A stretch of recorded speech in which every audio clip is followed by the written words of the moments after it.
खिलाफ तहरीक अदम एतमाद कामयाब हो जाती है तो क्या होगा? क्या इमरान खान की उसी वक्त छुट्टी हो जाएगी या वो मजीद कुछ वक्त के लिए वजीर आजम रह सकते हैं? अगर हाँ तो कितने वक्त के लिए? नया वजीर आजम कौन होगा? नई हुकूमत कितने अरसे तक काम करेगी? क्या कौमी असम्बली अपनी मुद्दत पूरी करेगी या फिर फौरी तौर पर नए इलेक्शंस होंगे? अगर फौरी इलेक्शंस ना कराए गए और कौमी असम्बली की मुद्दत भी पूरी न होने दी गई तो फिर नई हुकूमत आखिर कितने दिनों के लिए बनेगी?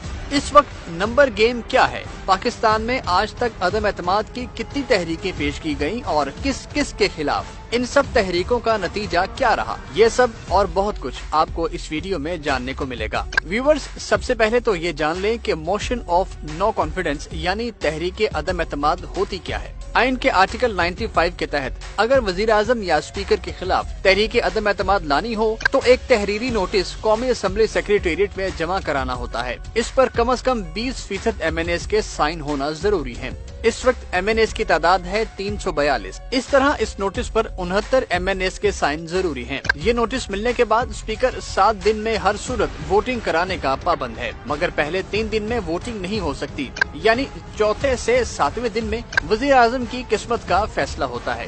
अब बात वजीर आजम इमरान खान के खिलाफ तहरीक अदम एतमाद की। अगर वजीर आजम इमरान खान के खिलाफ 172 वोट पड़ जाएं तो वो फारिग हो जाएंगे। इस पर सदर मुमलिकत कौमी असम्बली में दूसरी बड़ी पार्टी यानी नून लीग को हुकूमत बनाने की ऑफर करेंगे। अगर नून लीग भी नाकाम हो गई तो फिर तीसरी बड़ी जमात यानी पीपल्स पार्टी को अपना वजीर आजम लाने की ऑफर की जाएगी। अगर वो भी नाकाम हो गई तो फिर सदर असम्बली तोड़ सकता है। लेकिन रुकिए तो, अगर वजीर आजम इमरान खान के खिलाफ तहरीक अदम एतमाद कामयाब भी हो गई तब भी सदर मुमलिकत उन्हें कह सकते हैं कि वो अपने ओहदे पर काम करते रहें, मगर सिर्फ उस वक्त तक जब तक नया वजीर आजम नहीं आ सकता। और जैसे ही नया वजीर आजम इलेक्ट हो जाएगा उसी वक्त इमरान खान से वजीर आजम का ओहदा खुद ब खुद छिन जाएगा। लेकिन यहाँ अहम बात यह है कि नए वजीर आजम के आने तक इमरान खान कौमी असम्बली नहीं तोड़ सकेंगे। रही बात नए वजीर आजम की तो मामला ये है कि तमाम अपोजिशन इस वक्त इकट्ठी है, इसलिए नया वजीर आजम तो जरूर आएगा। ये वजीर आजम कौन होगा अभी कुछ नहीं कहा जा सकता, मगर ज्यादातर चांसेस शहबाज शरीफ के ही हैं। वैसे मार्केट में शाहिद खाकान अब्बासी और राजा परवेज अशरफ के अलावा और भी बहुत से नाम इन हैं, पर लगता यही है कि इस बार वजीर आजम बनने की शहबाज शरीफ की ख्वाहिश पूरी हो जाएगी। और जब शहबाज शरीफ या कोई भी शख्स नया वजीर आजम बनेगा तो वो फौरी तौर पर इंतखाबात नहीं कराएगा, पहले वो इलेक्शन इस्लाहात करेगा, क्योंकि अगर इलेक्शन रिफॉर्म ना की गई तो अगले इलेक्शंस पर फिर सवाल उठेंगे। इंतखाबी इस्लाहात का ये अमल चंद हफ्तों से चंद महीनों में मुकम्मल होगा और फिर नया वजीर आजम कौमी असम्बली तोड़ देगा और नए इलेक्शंस होंगे। ये तो है वो प्लान जो अपोजिशन दे चुकी है, मगर क्या पता सूरत हाल ऐसी भी हो जाए कि कौमी असम्बली की मुद्दत पूरी कराई जाए और इलेक्शंस अपने वक्त पर ही हों, यानी 2023 में। और अब बात नंबर गेम की। वजीर आजम बनने के लिए 172 वोट चाहिए होते हैं और अपोजिशन के पास इस वक्त तक 162 वोट हैं। यूं अपोजिशन को सिर्फ 10 वोट चाहिए अपना वजीर आजम लाने के लिए, जबकि अपोजिशन का दावा है कि उसे तहरीक इंसाफ के 24 नाराज MNAs की हिमायत हासिल है।